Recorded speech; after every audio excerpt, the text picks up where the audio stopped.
Bapak, ini saya kebetulan ada tugas di pendidikan guru penggerak yang tengah saya hadapi terkait di modul 3.1 ini pengambilan keputusan berbasis nilai-nilai kebajikan sebagai seorang pemimpin. Ya, pernahkah Bapak dihadapkan oleh sebuah kasus di mana Bapak diharuskan untuk memilih di antara dua pilihan yang sama-sama benar, Pak? Oh ya, kalau itu pernah.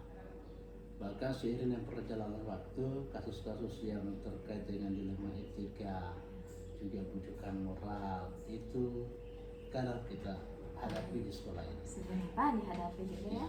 Oh ya, baik Pak. Oh ya, bagaimana Bapak membedakan antara dilema etika dengan bujukan moral?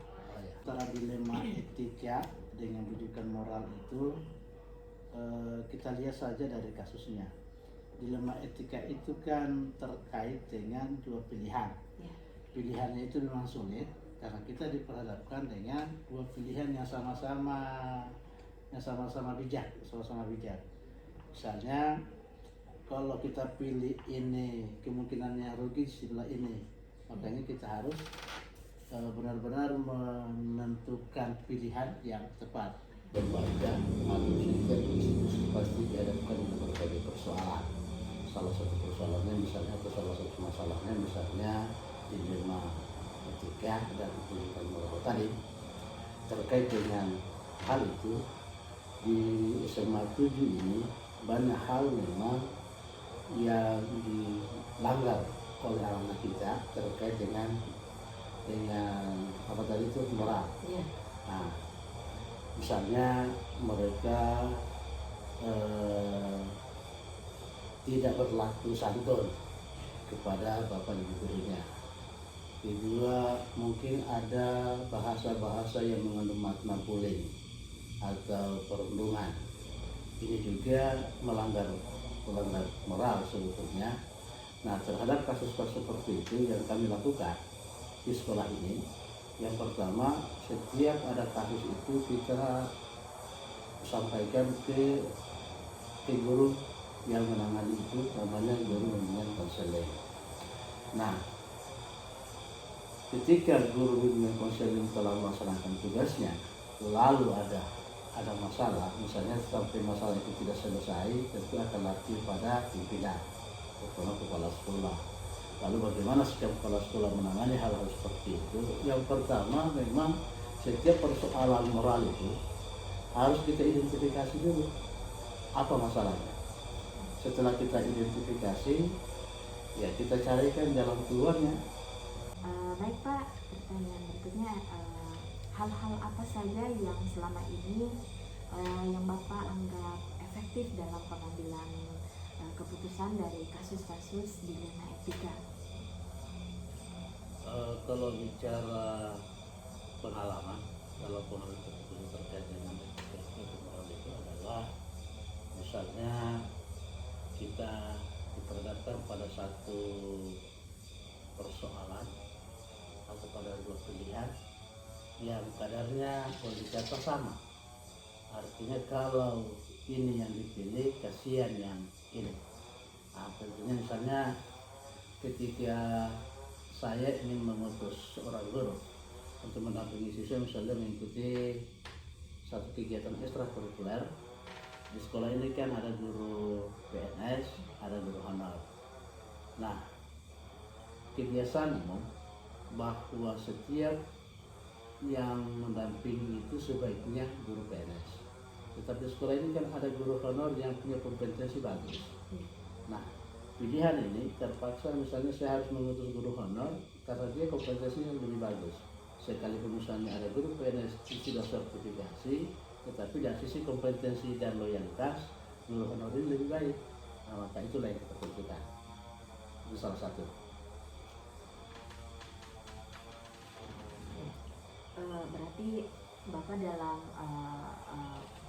mengambil satu keputusan di antara misalnya dua pilihan dilema etika, cara efektif adalah mempertimbangkan dulu ya Pak, ya, Ya, yang betul. mana yang paling baik ini. Kemudian Pak, ada hal lain misalnya? Ya, yang pertama untuk lihat pertimbangan itu supaya lebih efektif. Pertama yang saya lakukan itu, yang kita lakukan itu adalah bagaimana mengumpulkan rekan-rekan, untuk mendiskusikan tentang pengambilan keputusan yang akan kita lakukan. Di sini kan ada para lokasek, ya para lokasek itu saya undang, saya panggil, dan mereka alhamdulillah mereka selalu mengapresiasi apa yang dilakukan oleh sekolah ini, tentu terkait dengan program-program kerja. Yang kedua, setelah kita kumpulkan teman-teman itu, ya kita menyampaikan secara runut apa yang menjadi permasalahan yang sedang kita hadapi.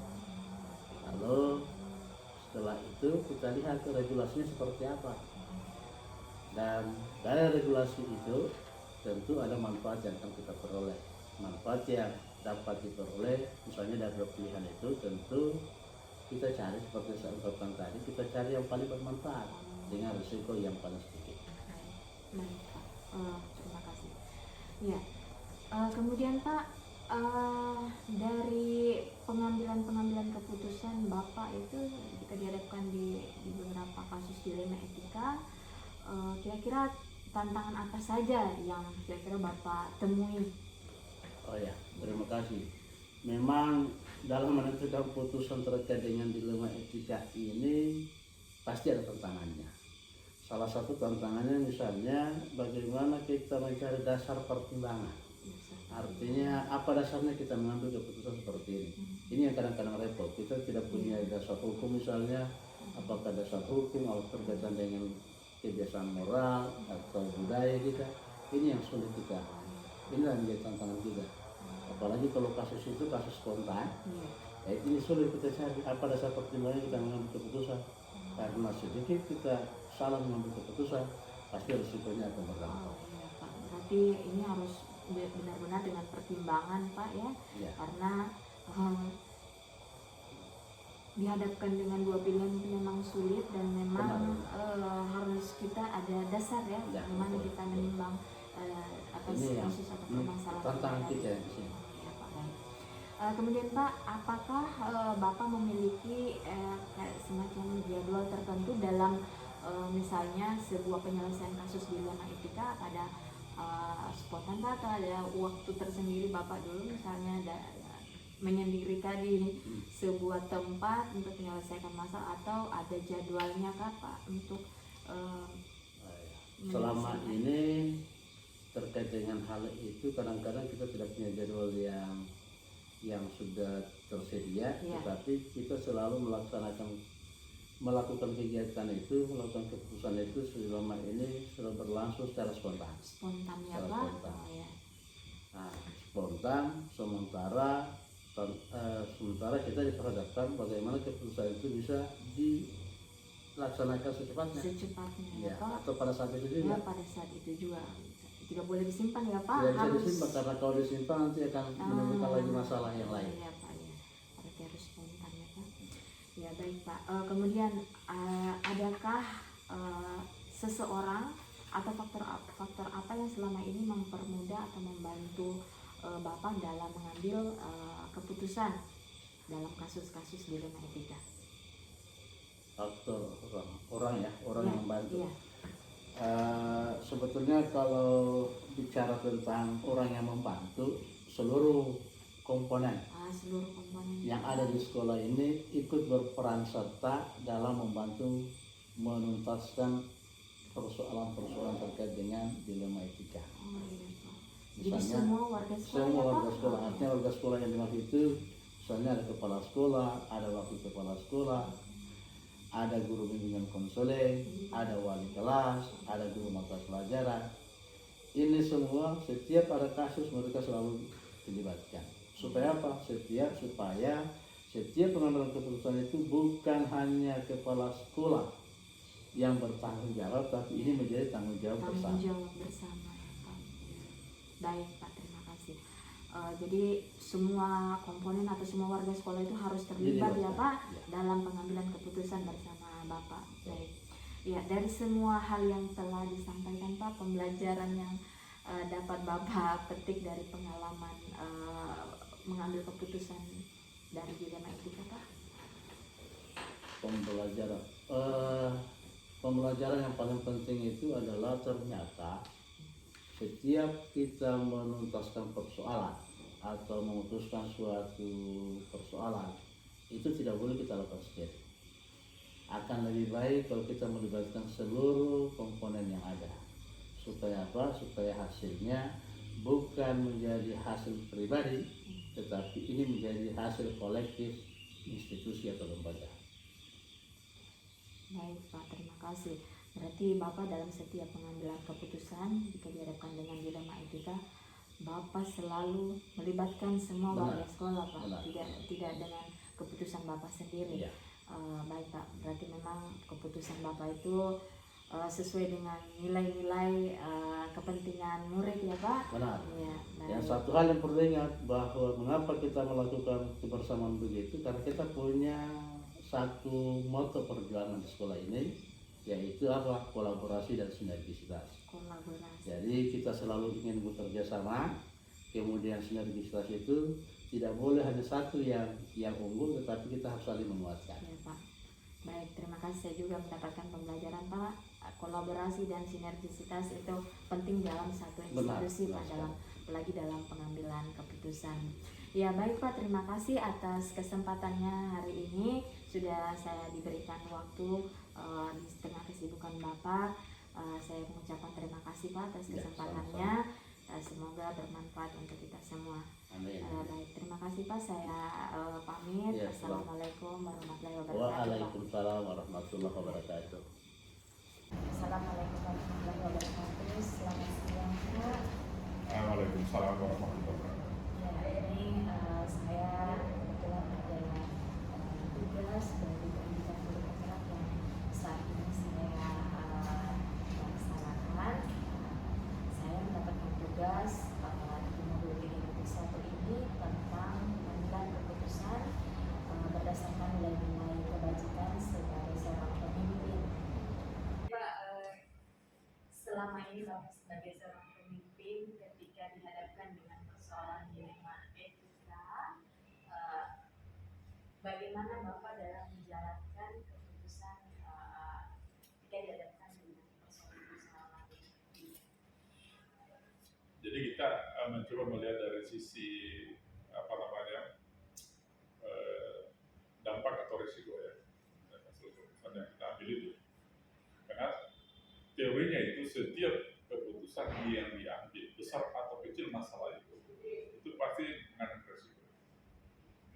Oleh karena itu maka seorang pemimpin yang bijaksana maka harus selalu mengedepankan dan melihat dari sisi risiko yang ditimbulkan dari hasil keputusan yang diambil itu.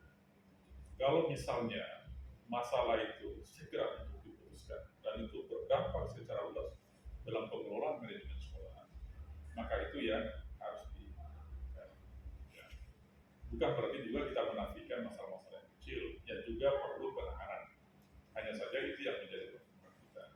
Karena kepala sekolah ini cara berpikirnya itu secara keseluruhan mega lembaga itu berbeda dengan misalnya dua kepala sekolah. Jadi itu ya. Jadi sama-sama memerlukan penanganan dan penyelesaian, tetapi yang terpenting adalah yang risiko yang ditimbulkan. Kemudian yang kedua, biasa orang selalu menafsirkan tentang kebijakan itu sebetulnya, kalau menurut saya.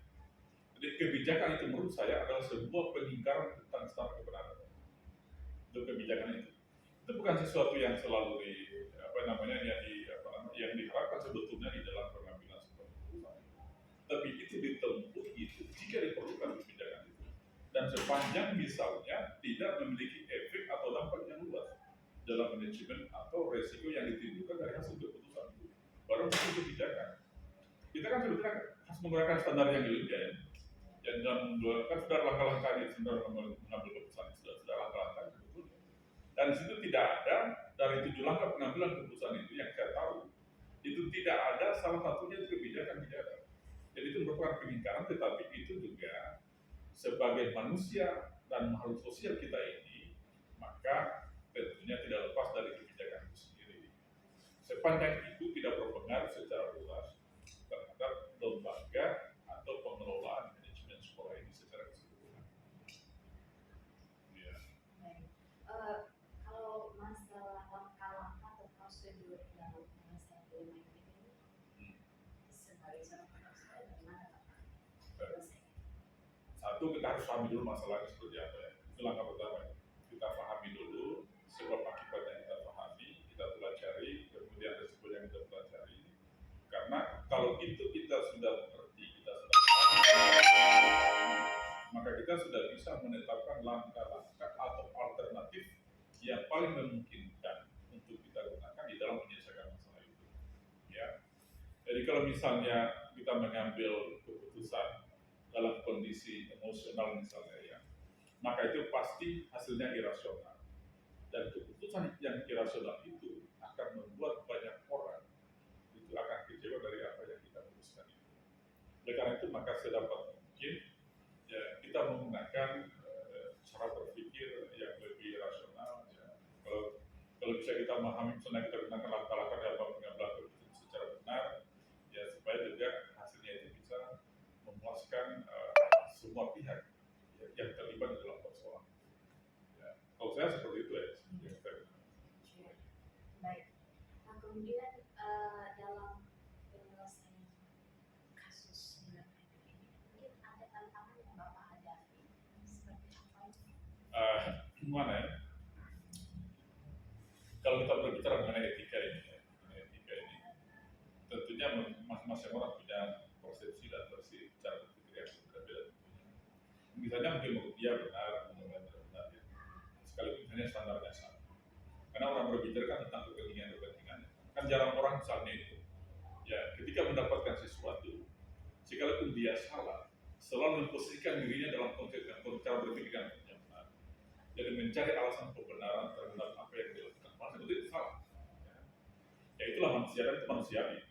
Tapi kita seorang pimpinan ini tentunya kita harus paham betul itu ya. Kita harus dan bisa kita memilah-milah itu mana yang kira-kira itu merupakan kepentingan orang per orang, kemudian mana yang menjadi kepentingan lembaga secara keseluruhan. Seperti itu. Ya, sehingga segala sesuatunya itu harus kita lakukan pada porsi yang paling tepat dan yang paling benar. Ya, baik dari sisi misalnya dari sisi hukumnya, dari sisi etikanya, kemudian dari sisi yang lain, kan begitu. Supaya nanti ketika hasil keputusan itu misalnya sudah dikeluarkan atau sudah diambil misalnya tindakan dari masalah yang akan diselesaikan itu, maka tentunya yang menjadi harapan kita semua orang ya yang mungkin melaksanakan keputusan itu, mungkin orang-orang yang bermasalah terlibat dalam masalah itu ya, memiliki mungkin rasa kepuasan yang sama. Kalau saya seperti itu ya. Dan sekalipun misalnya tidak semua orang kita ini bukan alat pemuas, tapi paling tidak kita bisa menghasilkan sesuatu yang bisa memberikan orang itu paling tidak ya senanglah atau apa yang kita putuskan. Ya, kan sebetulnya kalau saya seperti itu. Mungkin yang saya bisa tangkap dari tantangan Bapak ini perlu melihat dulu apa dasar pengambilan Iya, keputusan ya, kalau apa saya itu. mungkin legalnya, mungkin apa dasar. Karena kita begini, ini kan kita harus memuaskan semua orang. Ya. Jadi kepala sekolah jangan berpikir kepentingannya, kelompoknya atau apa. Ya, contohnya kan seperti itu ya. Kan setiap orang kan gini. Misalnya, ada murid yang bermasalah di sini. Pasti orang tuanya dia bela anak kan begitu. Kemudian guru ini pasti dia bela sekolahnya. Ini kan dua masalah yang berbeda ini. Ya, terus bagaimana seorang kepala sekolah itu mengambil keputusan dengan tidak mengecewakan orang-orang ini? Kan begitu yang dilakukan itu. Ya. Jadi saya biasanya yang saya gunakan itu harus berangkat dari aturan, sekolah seperti itu. Karena untuk bisa membentengi kita, untuk bisa memperkuat apa yang kita putuskan itu, kan harus berangkat dari aturan-aturan yang berlaku di sekolah. Ya, karena itu pasti akan dimengerti orang, dipahami orang ketika kita berangkat dari aturan. Jadi jangan dulu kita melihat, oh ini kan guru saya, jadi saya harus bela. Ini kan orang tua, harus kita, tidak boleh kita bela orang tua karena kita lembaga kita jaga.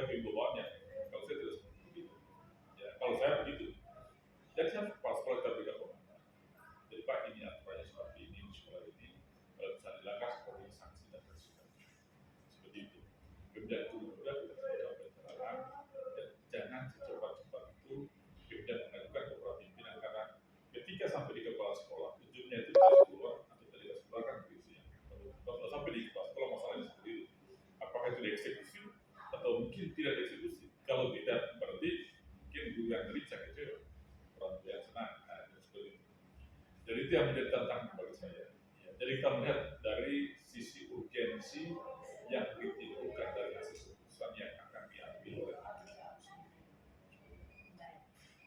Kalau misalnya dalam penyelesaian kasus di Indonesia, apakah Bapak dalam teras itu ada waktu tersendiri atau secara spontanitas dalam penyelesaian bagaimana? Kalau kita di sekolah ini, kalau kita di sekolah ini tidak ada jadwal itu sendiri. Karena mereka kan sudah tiba-tiba saja, tiba-tiba.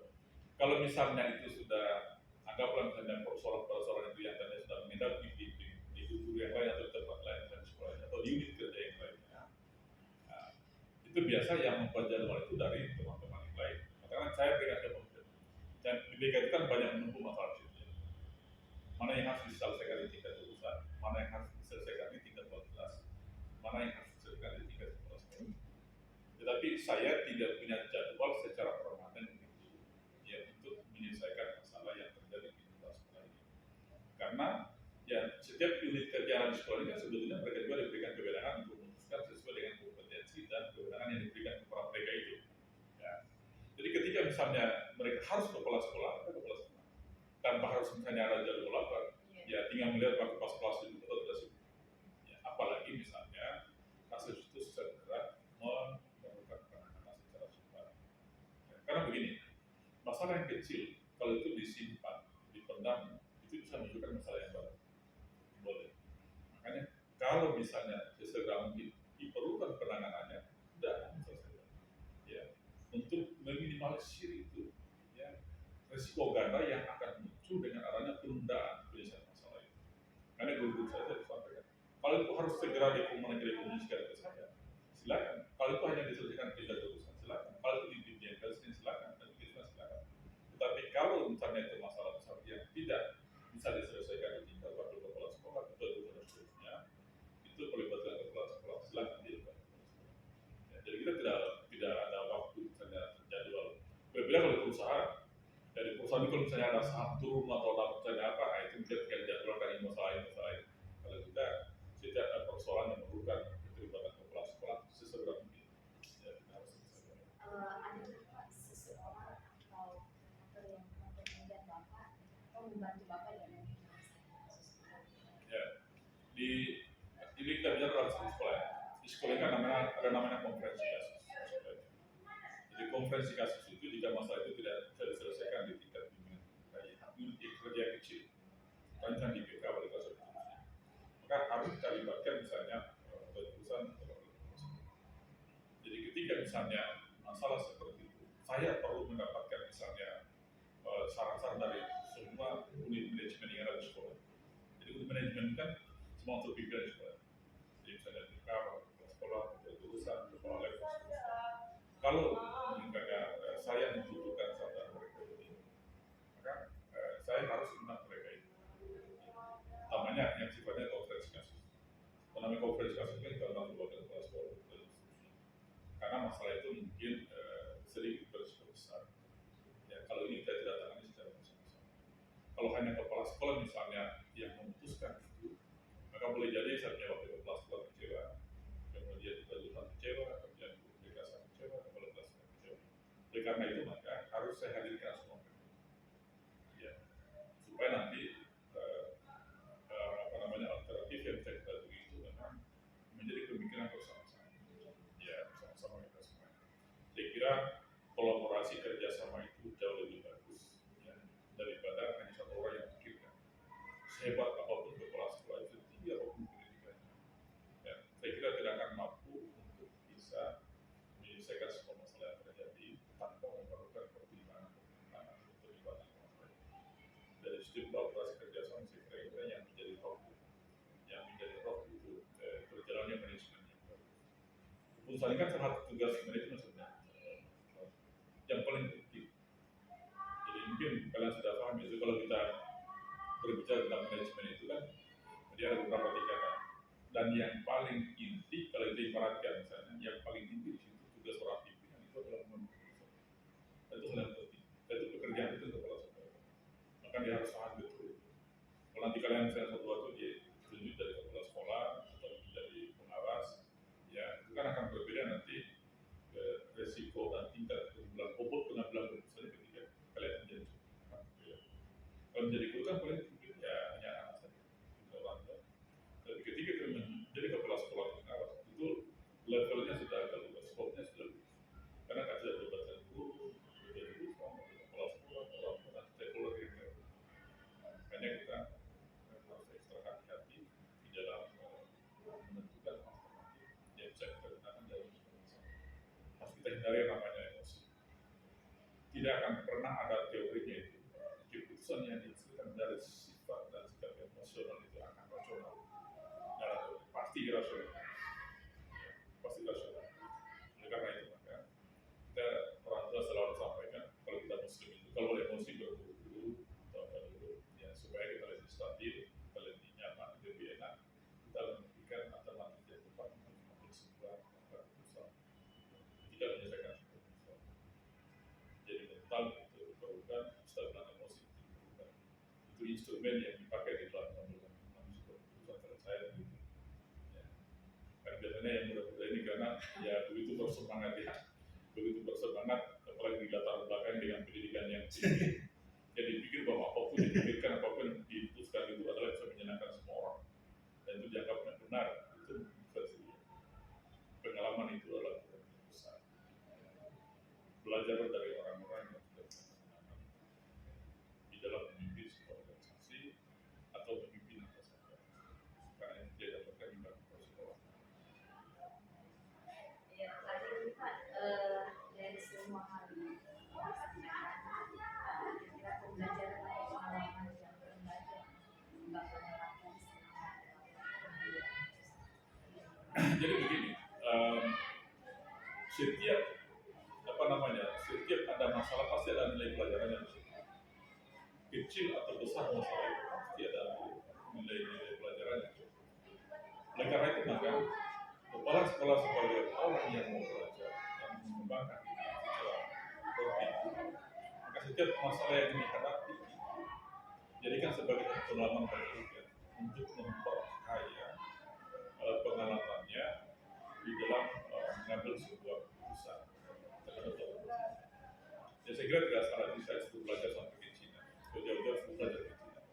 Artinya belajarlah kepada orang-orang atau kepada masalah-masalah yang dihadapi, kasus-kasus yang dihadapi atau yang karena itu akan dijadikan sebagai satu ilmu ya, yang tidak dipelajari dalam mata kuliah tetapi sangat bermanfaat nanti di dalam mendorong guru ya posisi kita sebagai leader, sebagai pimpinan yang tugas-tugas pokoknya antara itu.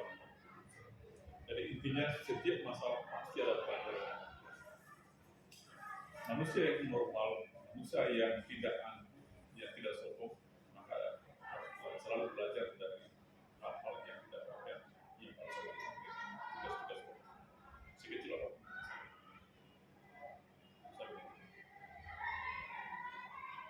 setiap masalah kecil maupun masalah besar Ada edukasinya, ada pelajaran. Tergantung manusia. Demikian Pak, mungkin pertanyaan saya untuk Bapak hari ini. Terima kasih saya ucapkan Pak sudah meluangkan waktu untuk wawancara tugas saya ini. Semoga saya banyak belajar dari Bapak ini tentang pengambilan keputusan. Terima kasih Pak untuk kesempatan yang luar biasa ini. Assalamualaikum warahmatullahi wabarakatuh. Waalaikumsalam warahmatullahi wabarakatuh.